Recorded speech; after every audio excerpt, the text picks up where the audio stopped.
নমস্কার বন্ধুরা, অরিত্রিস কিচেনে আরও একটা নতুন ভিডিওতে আপনাদের সকলকে স্বাগত জানাই। চলে এসেছি আরও একটা নতুন রেসিপি নিয়ে। আজকে যে রেসিপিটি আপনাদের সঙ্গে দেখাবো, প্রত্যেক বাংলার ঘরে ঘরে এই রেসিপিটি হয়ে থাকে। আজকে আপনাদের দেখাবো 5 রকমের সবজি দিয়ে রুই মাছের ঝোল। কী করে করি সবটাই আপনাদের সাথে শেয়ার করবো। ভিডিওটা স্কিপ করবেন না, পুরোটা দেখবেন। ভিডিও যদি ভালো লাগে অবশ্যই একটা লাইক করবেন এবং প্রচুর প্রচুর শেয়ার করবেন। তাহলে চলুন ভিডিওটা শুরু করি।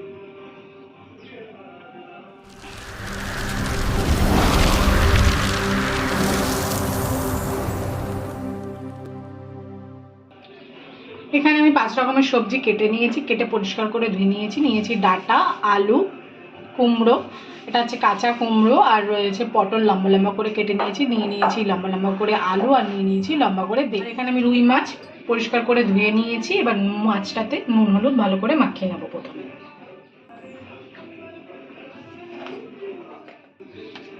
এরপর এর মধ্যে আমরা লবণ দিয়ে দেবো,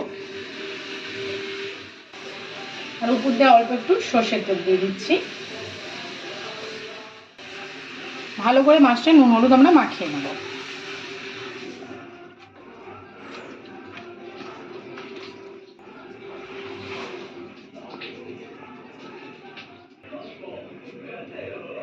মাছটা আমরা ভালো করে নুন হলুদ মাখিয়ে নিয়েছি। এবার একটা কড়াই বসিয়ে দিয়েছি এবং গ্যাসের ফ্লেমটা জ্বালিয়ে দিয়েছি। কড়াইটা প্রথমে ভালো করে গরম করে নেব। কড়াই আমাদের গরম হয়ে গেছে, বা দিয়ে দিচ্ছি এতে সর্ষের তেল। তেলটাকেও আমাদের ভালো করে গরম করে নিতে হবে।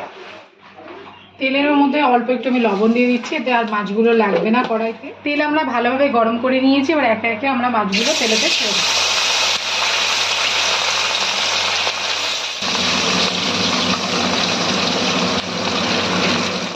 আমাদের প্রথম মাছগুলো ভাজা হয়ে গেছে, আমরা তুলে ফেলছি। বাকি মাছগুলো আমরা একইভাবে ভেজে নেব।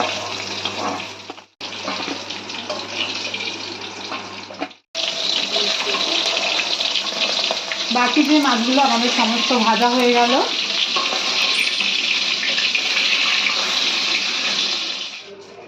এই তেলে আমি দিয়ে দিচ্ছি কালো জিরে ফোড়ন, তার সঙ্গে 2-3টে তেজপাতা ফোড়ন দিয়ে দিলাম। এবার কেটে রাখা সবজিগুলো আমরা অ্যাড করে দেব।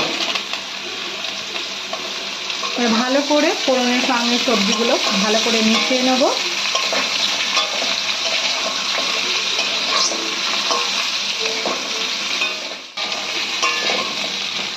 এবার চেরা কাঁচা লঙ্কা দিয়ে দেবো।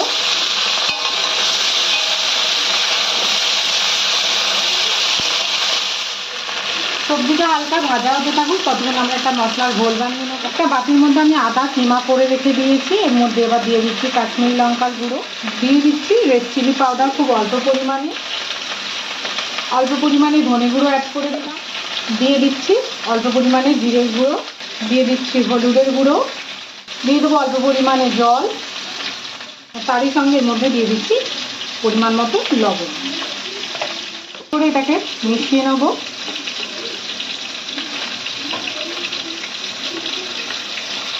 এবার দিয়ে দেবো মশলার ঘোলটা। ভালো করে সবজির সঙ্গে মিশিয়ে নেব।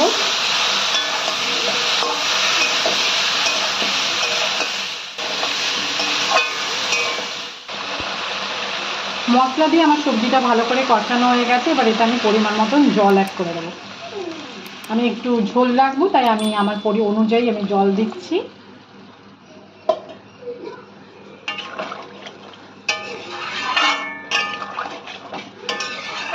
ঝোল আমরা ভালো করে ফুটিয়ে নিয়েছি এবং এদিকে আমরা সবজি আমাদের সব সুন্দরভাবে সেদ্ধ হয়ে গেছে। এবার ভেজে রাখা মাছগুলো আমরা এতে দিয়ে দেব।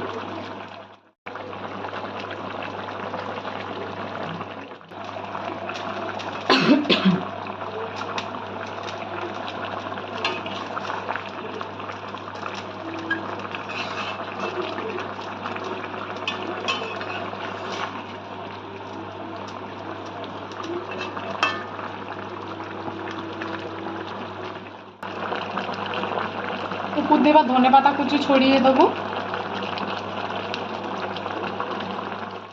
হালকা হাতে একটু মিশিয়ে নেব, যাতে ধনেপাতাগুলো চারিদিকে সুন্দরভাবে মিশে যায়।